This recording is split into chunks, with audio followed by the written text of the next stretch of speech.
빌립보서 2장 5절부터 18절까지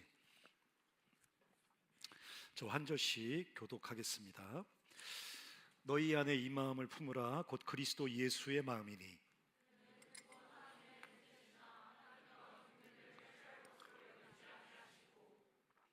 오히려 자기를 비워 종의 형체를 가지사 사람들과 같이 되셨고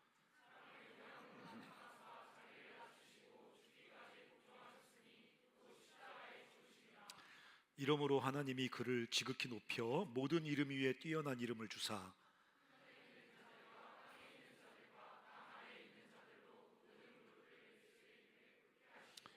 모든 입으로 예수 그리스도를 주라 시인하여 하나님 아버지께 영광을 돌리게 하셨느니라.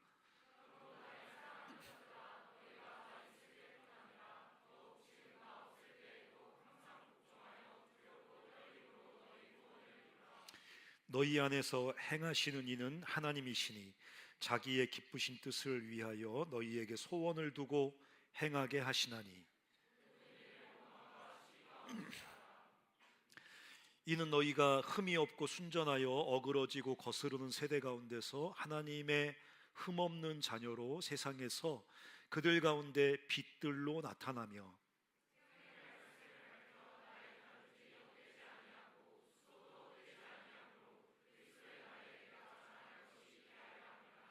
만일 너희 믿음의 재물과 섬김 위에 내가 나를 전제로 드릴지라도 나는 기뻐하고 너희 무리와 함께 기뻐하리니. 네, 예수님이 이 땅에 오셔서 사신 삶은 참 인간이 보여주신 참된 삶입니다. 우리가 복음서를 읽고 예수님의 생애를 보면서 우리가 주의 깊게 바라봐야 될 것은 뭐냐면 예수님 보여주신 삶은 그냥 하나님, 나와 다른 어떤 신 이런 분의 행적이 아니라 참 인간이 보여주신 참된 삶, 우리가 살아야 될 참된 삶의 모습을 예수님께서 보여주셨습니다. 그래서 5절에 이렇게 써 있는 겁니까?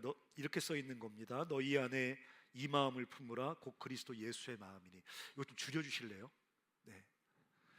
너희 안에 이 마음을 품으라. 곧 그리스도 예수의 마음이니. 이것은 마음이라고 말하니까 우리가 어떤 예수님을 향해 뜨거운 감정을 품어야겠다 뭐 이런 말이 아니고, 예수님 더 세게 나오는 것 같은데 지금.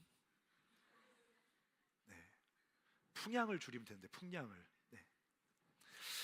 너희 안에 이 마음을 품으라는 것은 예수님의 이 삶에 대한 태도를 배우라 이런 뜻입니다. 이 마음이라는 게, 마인드라는 게 어떤 감정, 뭐 이런 느낌, 뭐 이런 게 아니라 예수님께서 보여주신 삶의 태도, 삶의 자세, 이것을 너희도 가지라 이렇게 말씀하고 있는 겁니다.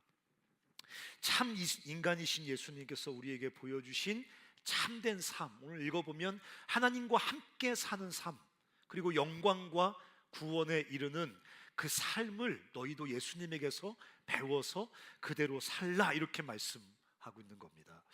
여러분, 참 인간이신 예수님께서 우리에게 보여주신 참된 삶이 뭘까요? 네. 사실 빌립보서 2장의 5절부터 나오는 11절까지 나오는 이 그리스도 찬가 뭐 여러 가지 이름으로 부르는데, 이것은 아마 초대교회 당시에 대부분의 교회가 알고 있었던 찬송가였습니다. 이건 바울이 만들어 쓴 게 아니에요. 그 당시에 벌써 1세기가 되기도 전에 벌써 대부분의 초기의 그리스도인들이 함께 암송하고 부르던 찬송가 같은 거였습니다. 그러니까 굉장히 중요한 기독교의 신앙 고백 같은 거예요. 예수님께서 우리에게 배우라고, 너도 나를 따라서 살라고, 이것만큼은 must have, 반드시 네가 가져야 될 아이템이라고 말씀하시는 그 삶의 핵심이 뭐겠습니까? 자기를 비우고 자기를 낮추는 걸까요? 하나님이신 그분께서 십자가에까지 낮아지셨으니까 그렇게 우리도 겸손해지는 걸까요? 네, 그런 말씀이 나옵니다. 하지만 핵심은 복종입니다. 비우고 낮추어서 죽기까지 복종하신, 하나님께 복종하신 예수님의 삶의 태도, 그것을 너희도 가지라고 주님이 지금 말씀하고 있는 겁니다. 여러분, 왜 순종을 쓰지 않고 복종을 썼을까요? 순종과 복종은 사실은 헬라어가 비슷한 단어이긴 하지만 뉘앙스가 다릅니다. 순종이란 말은 자발성을 강조하는 겁니다. 자발성. 내가 좋아서 순종하는 겁니다. 내가 하고 싶어서 순종하는 겁니다. 복종은 자발성을 강조하는 게 있지 않고 어떤 나에게 명령하신 그분이 워낙 권위 있으신 분이기 때문에, 그분의 뜻이 워낙 옳은, 정의롭고 공의로운 뜻이기 때문에 내 의지와 상관없이 복종한다. 뉘앙스가 다른 겁니다. 주님께서 오늘 순종이라고 쓰지 않고 하나님 아버지께 복종했다고 써 있습니다. 그리고 너희도 참 인간인 예수님께서 보여주신 것처럼, 예수님이 보여주신 것처럼 이 복종이라는 삶의 자세를 너희도 가져야 된다고 주님이 지금 말씀하고 있는 겁니다. 재미있는 것은 예수님께서 죽기까지 복종하셨더니 하나님께서 그를 지극히 높여서 모든 무릎으로 그분 앞에 무릎을 꿇게 하시고 모든 입으로 그분을 주라고 고백하게 하시고, 그래서 하나님 아버지께 영광을 돌리게 하신다. 이렇게 복종과 영광을 연결시킵니다. 복종과 구원을 연결시킵니다. 이게 기독교가 가지고 있는 가장 아름다운 단어쌍입니다. 예수님은 복종하시고 하나님은 그를 높여 영광스럽게 하십니다. 복종과 영광. 그래서 주님이 우리에게 너희도 이 복종이라는 삶의 독특한 태도를 반드시 가져야 된다고 말씀하고 있는 겁니다. 여러분, 아마 김지원 간사님이나 여러 간사님들이 욕구 코칭이라는 거, 욕구 검사라는 거 아마 웬만한 캠퍼스에 다 가서 한 번씩 하셨을 거라고 생각합니다. 아직 안 하신 분들은 한번 초대해서 욕구 검사 한번 해보시기 바랍니다. 과거에는 우리가 욕구를 타부시했거든요. 근데 요즘은 자신을 발견하는 중요한 하나의 요소 중에 하나가 욕구죠. 하나님 주신 겁니다. 여러분은 어떤 욕구가 가장 대표적인 욕구입니까? 저는 뭘 거라고 생각하십니까? 저는 뭐처럼 보입니까? 외모요? 네. 자유요? 네, 저는 탁월하게 가장 높은 점수를 기록한 제 대표적인 욕구는 자유입니다. 저는 자유가 제 삶에 너무 중요합니다. 하고 싶다가도 누가 와서 간섭하면 갑자기 하기 싫어집니다. 저를 내버려둬야 잘하는 사람입니다. 저는 자유롭게 살고 자유롭게 하는 게 너무 중요합니다. 그래서 아내와도 각방을 씁니다. 네. 저는 잘 때도 자유롭게 자야 됩니다. 그렇다고 저와 아내와의 부부관계가 안 좋은 게 절대 아니에요. 우리는 항상 뜨겁게 불탑니다.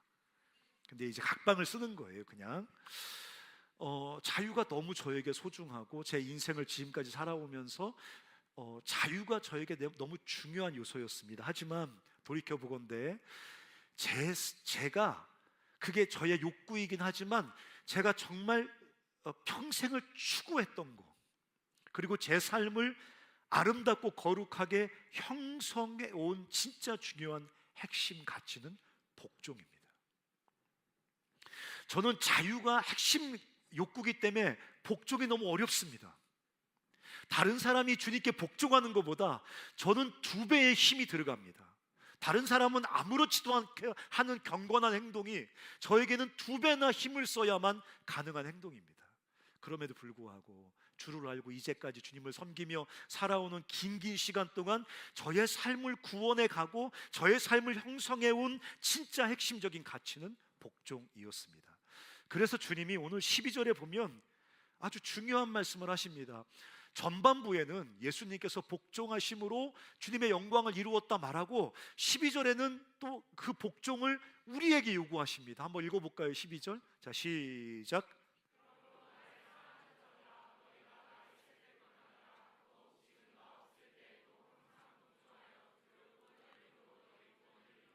우리는 이 마음을 품으라, 복종하시는 주님의 태도를 가져라. 여기까지는 성경을 잘 읽습니다. 하지만 그 뒤는 잘 기억하지 못합니다. 예수님께서 죽기까지 복종하심으로 하나님은 그를 영화롭게 했다. 그러고 12절에 어떻게 시작하냐면 그러므로 이렇게 시작하거든요. 그러니까 예수님께서 죽기까지 복종하신 것은 그냥 주님이 복종하셨고 하나님께서 구원을 이루셨다 이거를 말하고 싶은 게 아니라 그러므로 너희도 복종하라 라고 말하고 있는 겁니다. 그러니까 복종이 두 번 나오는 거예요. 예수님의 복종은 우리의 복종의 근거가 되는 거예요. 예수님 복종하셔서 멋진데 이게 성경에 주고 싶은 메시지가 아니라 예수님이 복종하신 것처럼 그러므로 너희도 복종하라고 말하고 있는 것입니다. 여러분, 기독교가 말하는 복음, 기독교가 세상을 향해 말할 수 있는 가장 위대한 축복은 뭐겠습니까? 천국 가고 죄사함 받고 영생 얻고 그런 거 아니라고 제가 여러 번 얘기했습니다. 기독교가 세상에 줄 수 있는 가장 위대한 축복은 구원하시는 하나님의 통치가 시작되었다는 것입니다. 그게 복음입니다.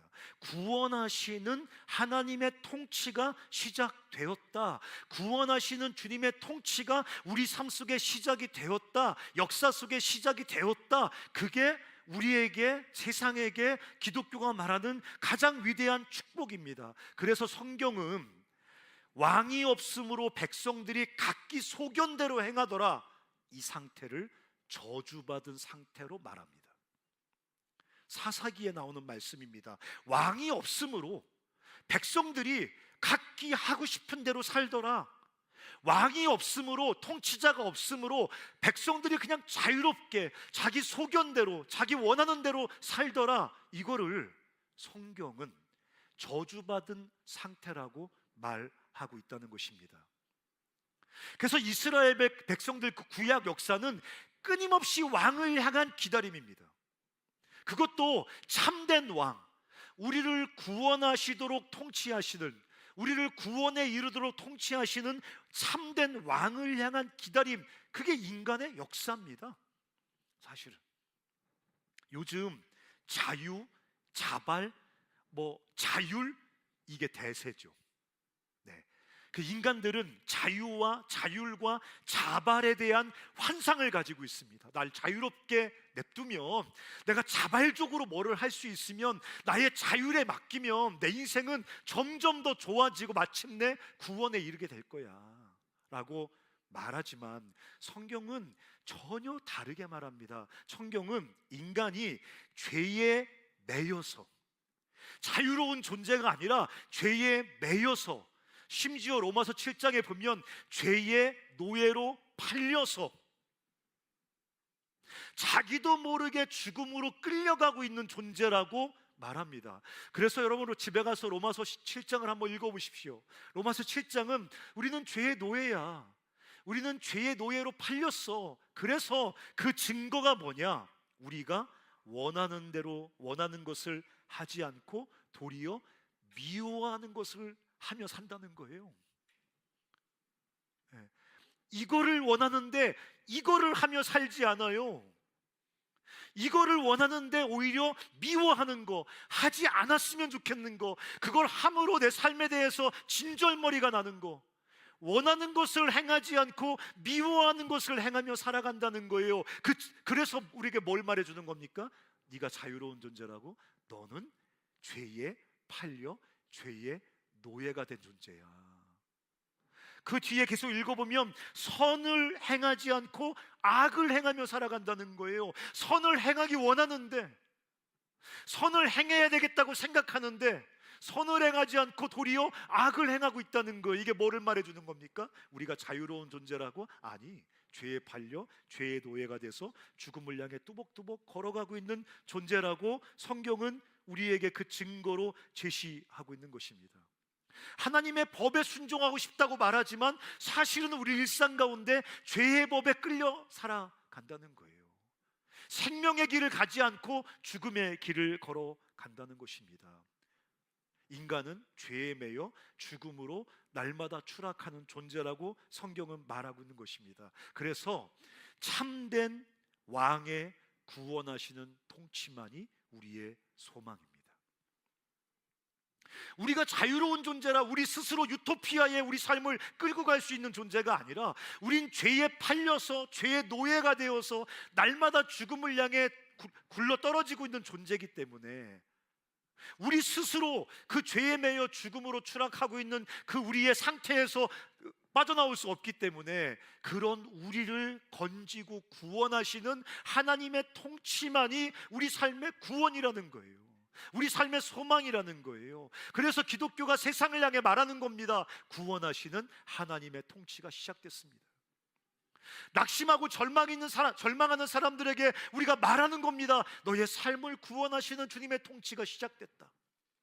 실패하고 날마다 무너져서 낙심해 있는 사람들에게 우리가 복음을 전하는 겁니다. 너의 삶에 너를 구원하시는 주님의 통치가 시작됐다.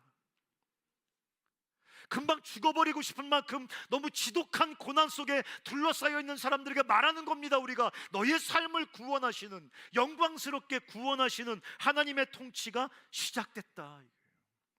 그것만이 죄에 매여 죽음으로 추락하고 있는 우리 삶의 유일한 소망이라는 것입니다. 여러분, 왜 그렇습니까? 예수 그리스도, 우리를 통치하기 위해서 오신 예수님은 진짜 좋으신 분이거든요. 여러분, 뭐 어떻게 생각할지 모르겠지만 예수님 오셔서 하셨던 여러 가지 일들 중에 가장 쇼킹하고 재미있는 사건이 뭡니까? 오셔서 제자들의 발을 씻깁니다. 몇 번 말씀드렸지만 발을 씻기는 것은 그 집에서 가장 천한 노예들이 하는 일이거든요. 근데 우리를 구원하시기 위해 오신 우리의 왕은 그런 분인 거예요. 우리가 생각하는 통치자는 어떤 사람들입니까? 저 위에서 그저 통치하는 사람입니다. 그저 권력을 휘두르는 사람입니다. 착취하는 사람입니다. 독점하는 사람입니다. 우리를 억압하는 사람입니다. 근데 우리의 통치자이신 우리의 왕은 그런 분이 아니라는 거예요. 오셔서 우리의 발을 씻깁니다. 뭐를 상징하는 겁니까? 당신의 피로 우리의 죄를 닦으십니다. 그러니까 하나님의 나라, 하나님의 통치는 뒤집어진 겁니다. 거꾸로 된 겁니다. 왕이 죄인들의 발을 씻기시고 우리를 위해 죽으시는 그런 분이시기 때문에 그분의 통치만이 우리 삶의 유일한 소망이라는 거예요.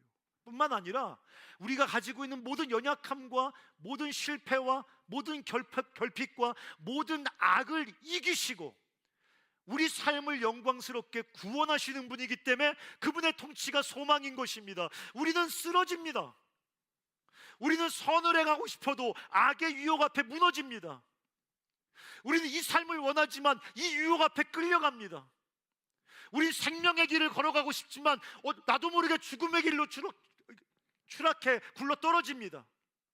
그런 연약하고 치명적인 결핍을 가지고 있고 악을 가지고 있고 죄에 매여 죽음으로 끌려가는 우리 삶에 오셔서 우리 연약함과 결핍과 악과 실패를 이기시고 우리 삶을 영화롭게 구원하시는 전능하신 왕, 그러면서도 당신의 생명으로 우리 발을 씻기시는 사랑의 왕이시기 때문에 그분의 통치만이 우리 삶의 유일한 소망인 것입니다. 그러므로 우리 삶의 가장 아름답고 가치 있는 행동은 복종입니다. 그런 좋으신 왕의 통치가 우리 삶에 시작됐기 때문에 우리 삶이 영광스럽게 구원받기 위해서 우리가 해야 될 가장 가치 있고 아름다운 행동은 뭐냐?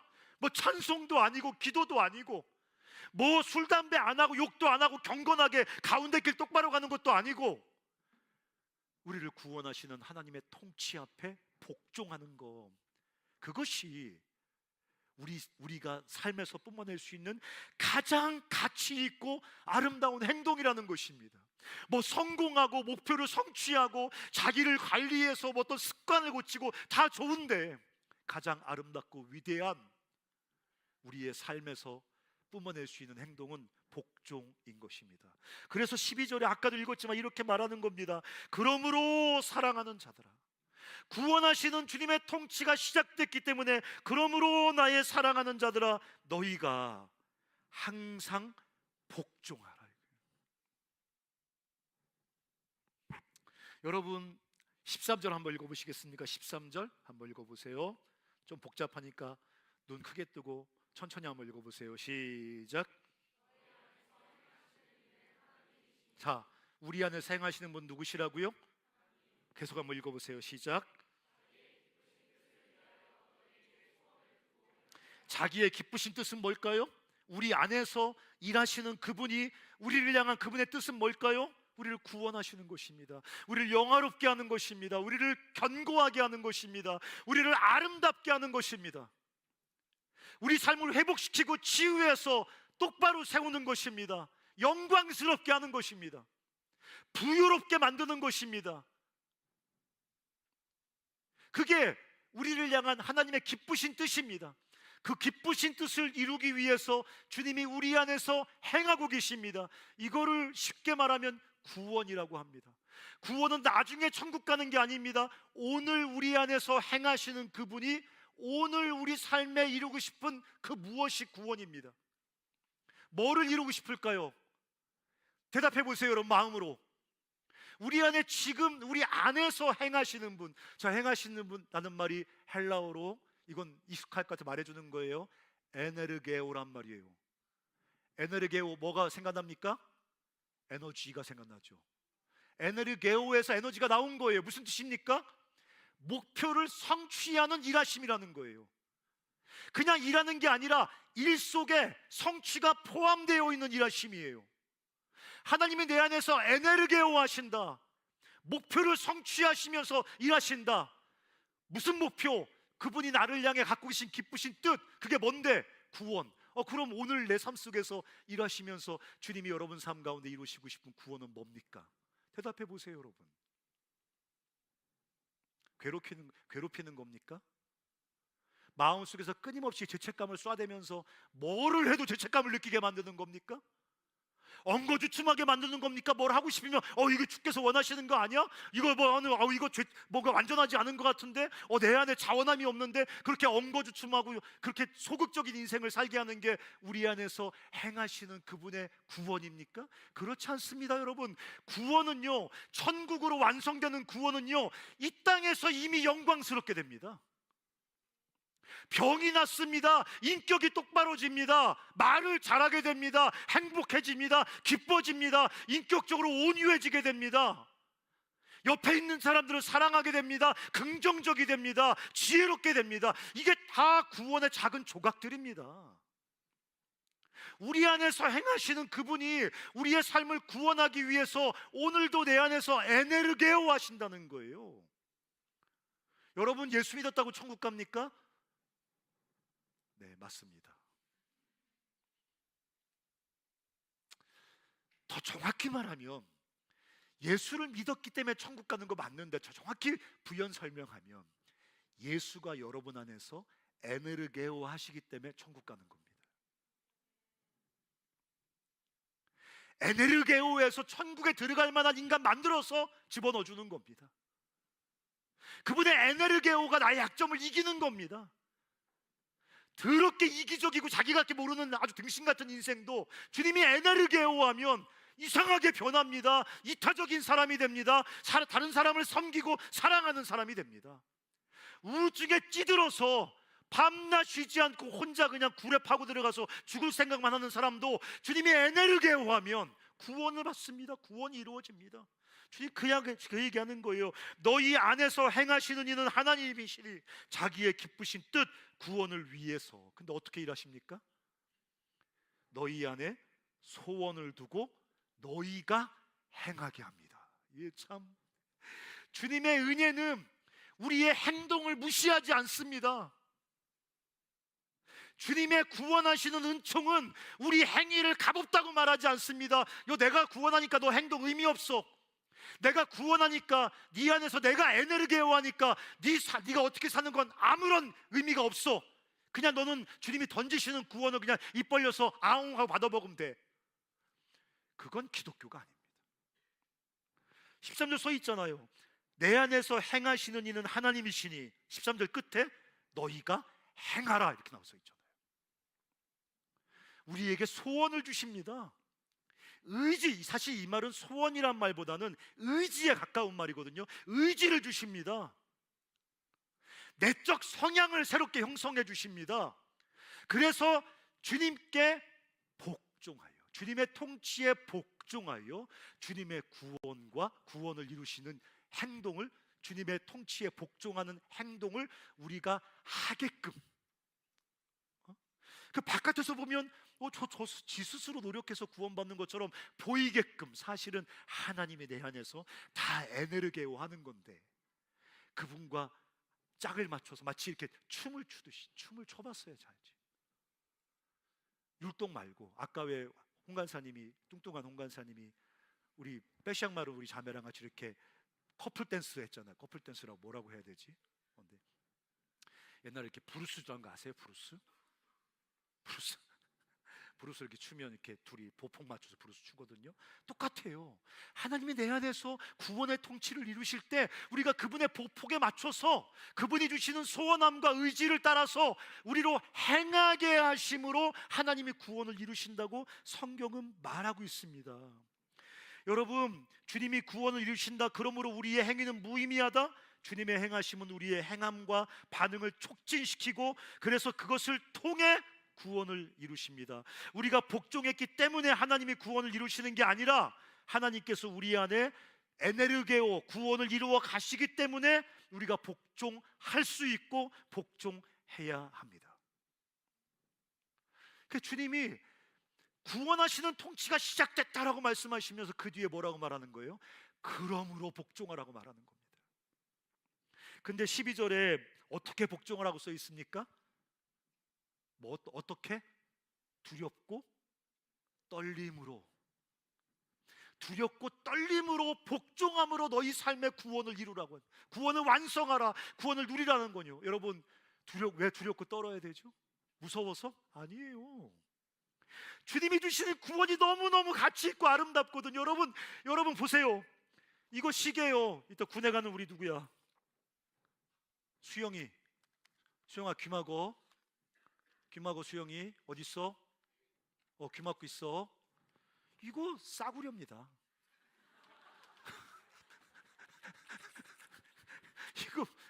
이거 2만 원도 안 하는 거예요. 이게 비싸 보이는 걸 저희가 잘 골랐습니다. 이거 뭐 놓쳐도요, 이렇게 놓치잖아요. 발로 이렇게 치고 가도 됩니다. 이거 사실은 이렇게. 하지 마.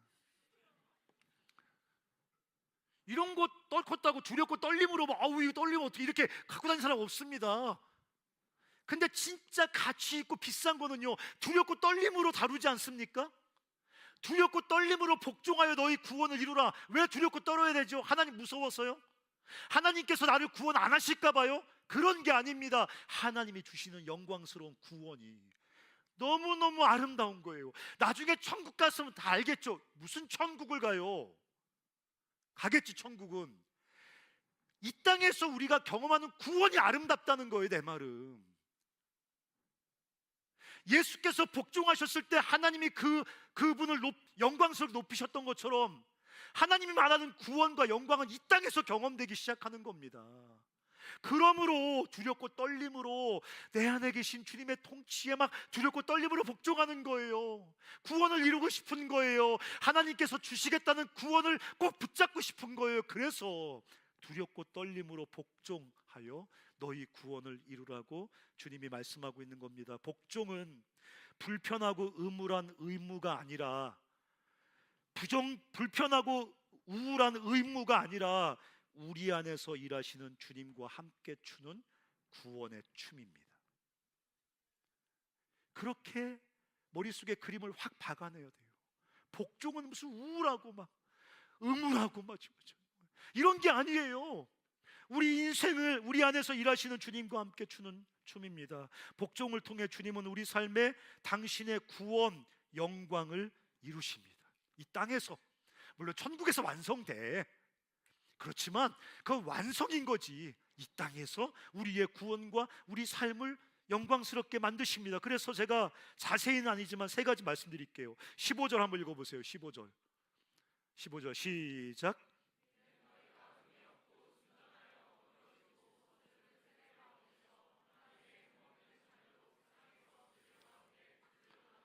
빛들로 나타난다. 이건 자세한 건 여러분 캠퍼스 간사님에게 배우세요. 세상에서 빛들로 나타나게 하신다. 우리 인생을, 이거 사람들의 시선을 사로잡는 인기스타 된다, 그딴 말 아닙니다. 어그러지고 거스르는 세대, 주님과 생명의 길을 알지 못한 채 어둠 속에 방황하는 세대에, 그런 세상 속에서 생명의 길을 비추어 보여주는 길이 되는 인생이 되게 하신다는 겁니다. 다른 사람들이 막 어우 잘생겼다 뭐 이딴 거 이런 게 아니라, 이 패역하고 어두워서 생명의 길을 알지 못한 채 수많은 사람들이 탄식하며 방황하는 이 캄캄한 어둠의 세대 속에서 생명의 길을 비추어 보여주는 길이 되는 인생이죠. 그게 진짜 하나님 나라 스타니까요. 내 삶을 보면서 사람들이 소망을 보는 겁니다. 내 삶을 보면서 이 패역한 시대 속에서 어떻게 살아가야 될 건지 생명의 길을 보는 겁니다. 낙심하고 절망해 있던 사람들이 내 삶을 바라보면서 살아갈 용기를 얻는 겁니다. 생명의 길을 밝히 비추어 보여주는 인생 되게, 그게 하나님의 구원이에요.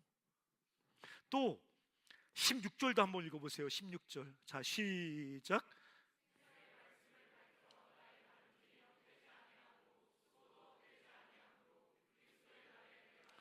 뭐가 있어요? 뭐가 할 게 있어요? 그리스도의 날에 우리가 주님 앞에 가면 막 징징 울고 막 벌벌 떨면서, 주님 난 등신같이 살다 왔어요, 자랑할 거 아무도 없어요.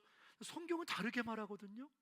그리스도 예수의 날에, 주님 만나는 그 날에, 천국에 들어가는 그 날에 우리에게 자랑할 게 있다는 겁니다. 이거 더 쉽게 얘기하면 뭐냐, 물론 이제 바울이 지금 얘들아 말씀 잘 지켜라, 그래야 내가 천국 갈 때 너희들을 열매로 주님께 드리면서 자랑할 게 있겠지라는 말이지만, 더 축약해서 얘기하면 복종이 우리의 자랑이 됩니다. 복종이 우리의 영원한 가치가 됩니다. 복종이 주님 앞에서도 우리 인생이 빛나게 만듭니다. 주님 앞에서 뭐 다 초라하고 부끄럽고 뭐 벌벌 떨 텐데요, 성경은 전혀 그렇게 말하지 않습니다. 그리스도 날에 내가 자랑할 게 있게 하려고. 간사님, 저는요 집안도 등신 같고요, 얼굴은 정말 이렇게 막 생겼고요, 인격은 동네 개 같고요, 살아오면서 뭐 하나 끄내놓을 만한 아무런 자랑스러운 게 없어요. 아니요, 복종은 우리 인생에 자랑스럽게 우리 인생을 만든다는 거예요. 하나님께서 예수가 복종하셨을 때 그를 모든 이름 위에 높이셨던 것처럼, 그건 우리 이 땅에서 경험하는 구원이에요. 우리가 복종할 때 우리 인생을 자랑스러운 인생으로 만든다고 성경은 약속하고 있는 거예요. 복종은 우리의 자랑, 영원한 영광이 됩니다. 우리 삶을 빛나게 하는 영원한 가치가 됩니다. 제가 이 설교를 준비하면서 제 삶을 좀 생각해 봤거든요. 저는 제 삶은 늘 연약함과 실패가 반복됐어요. 여러분들이 뭐 믿을지 안 믿을지 모르겠지만, 저는 20대로 돌아가면 어때? 다시 가서 다시 간사의 삶을 시작해보면 어때? 이렇게 물어보면 저는 0.3초도 기다리지 않고 즉시 never, 뒤질래너? 이렇게 즉시 답이 나옵니다. 1도 돌아가고 싶지 않습니다. 저는 너무너무 그때 치열하게 막 몸부림치고 쓰러지고 자빠지고, 최선을 다해도 막 선을 원하지만 원하는 대로 살지 않고, 미워하는 것을 행하고, 선을 원하는데 악으로 끌려다니고, 생명의 길을 걸어가고 싶은데 죽음의 길로 굴러떨어지고, 정말 진절머리가 나는 그런 신음과 탄식 속에 제가 그 젊은 시간을 보냈거든요. 정말 연약함과 실패가 끊임없이 제 삶에 반복되었습니다. 근데 돌이켜보건대 저는 하나님께 복종했어요. 순간순간 유혹에 넘어질 때 많았습니다. 순간순간 방황할 때 많았습니다. 순간순간 샛길로 빠질 때 많았습니다. 그래도 삶을 전체적으로 돌아보니까 저는 주님께 복종했습니다. 주님을 따라왔습니다. 뭐 주님이 내게 소원함을 주셔서 주님을 따라온 적도 있지만 그런 적은 몇 번 없습니다. 상황과 공동체의 공동체를 통해서 주님이 이끌어 저를 주셔서, 그런 상황과 공동체를 통해 저를 이끌어 주실 때 그분께 복종하면서 지금까지 살아왔던 것 같아요. 여전히 연약함, 결핍, 실패투성입니다. 그럼에도 불구하고 주님께 복종하며 여기까지 온 제 삶을 주님이 자랑스럽게 만들어 주셨어요. 에이, 뭐가 자랑스러워? 여러분은 그렇게 하시겠지만 저는 제 삶이 자랑스럽습니다. 저는 제 삶이 너무 찬란하고 제 삶을 노래하고 싶습니다.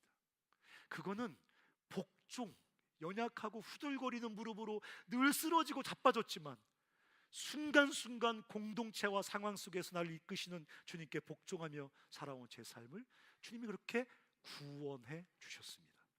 또 하나는 기쁨입니다. 17, 18절도 한번 읽어볼까요? 17, 18절 시작.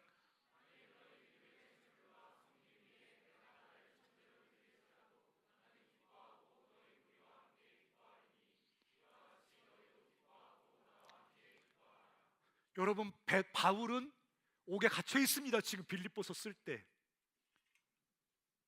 빌립보 교회 성도들은 빌립보 지역의 대적자들에게 고통스러운 공격을 당하고 있습니다. 지금. 그런데 이들은 충만한 기쁨을 말하고 있습니다. 우리 시대는 복종을 부정적인 것으로 여기는 시대입니다.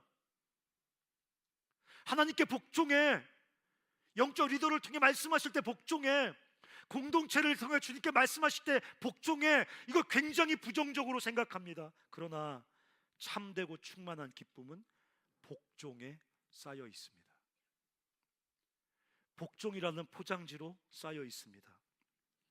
옥에 갇힌 바울, 핍박받는 빌립보 교회가 노래하는 이 기쁨은 무엇입니까? 두렵고 떨림으로 복종함으로 구원을 이루어가는 그 길에서 솟구치는 기쁨입니다. 여러분, 우리는 자꾸만 구원의 기쁨하면 처음 예수 믿을 때 그 기쁨을 생각합니다. 여러분, 처음 예수 믿을 때 그 기쁨 갖고 사는 사람이 어디 있습니까? 그게 구원의 기쁨입니까? 처음 예수 만날 때 그 구원받았다 이 기쁨이 구원의 기쁨입니까? 그렇지 않습니다. 순간순간 복종하며 살아가는 그 삶의 자리에서 경험되어지는 참된 구원의 기쁨, 그게 진짜 구원의 기쁨인 겁니다. 옥에 갇힘, 대적자들의 핍박도 이겨내고 솟아오르는 진짜 구원의 기쁨이 복종하는 길에서 우리에게 경험되어진다는 겁니다. 쾌락, 뭐를 소유하고 소비하고 뭐를 성취하고 성공하고 이런 것의 이런 유사한 기쁨이 아니라 진짜 기쁨이 복종하는 길에서 경험하는 구원 속에서 우리에게 경험되어진다는 것입니다. 복종하면 빛들로 나타나고 우리 삶을 자랑스럽게 만들고 기쁨을 충만하게 한다는 것입니다. 사랑하는 형제자매 여러분, 신명나게 신나게 한번 저랑 춤 한번 춰보실랍니까? 정말 저는 복종을 주님이 구원을 이루시는 생명의 춤이라고 표현하고 싶어요. 복종해 뭐 이런 게 아니라 내 안에서 에네르게오 하시는, 내 인생을 자랑스럽게 찬란하게 만들어 가시는 그분의 통치에 손을 잡고 같이 춤을 추는 거죠. 같이. 복종이라는 춤이 추어지는 곳에 하나님의 구원이 도래합니다. 아멘. 두렵고 떨림으로 복종함으로 너희 구원을 이루라고 써 있잖아요. 예수가 복종함으로 모든 입이 예수의 앞에 무릎을 꿇고 주로 시인한다 그랬잖아요. 그게 뭘 말하는 겁니까? 모든 사람에게 임하는 구원을 말하는 거죠. 모든 무릎이 예수 앞에 꿇는답니다. 그걸 뭔 말하는 겁니까? 모든 무릎에 구원이 도래하는 거죠.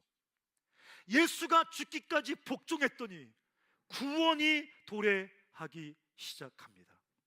하나님과 주님의 복종의 춤으로 온 땅의 구원이 도래한 것처럼 우리같이 초라하고 깨어진 인생들이 우리 안에서 행하시는 주님과 복종의 춤을 출 때 주님의 영광의 구원이 우리 삶에 도래합니다. 간사님, 저는 정말 집구석에 들어가는 게 지옥에 가는 것 같아요. 나는 우리 집안만 생각하면 벌써 눈물이 나요. 이런 집구석에서 태어나 자란 내 인생 앞날이 그냥 뻔하게 그려져요.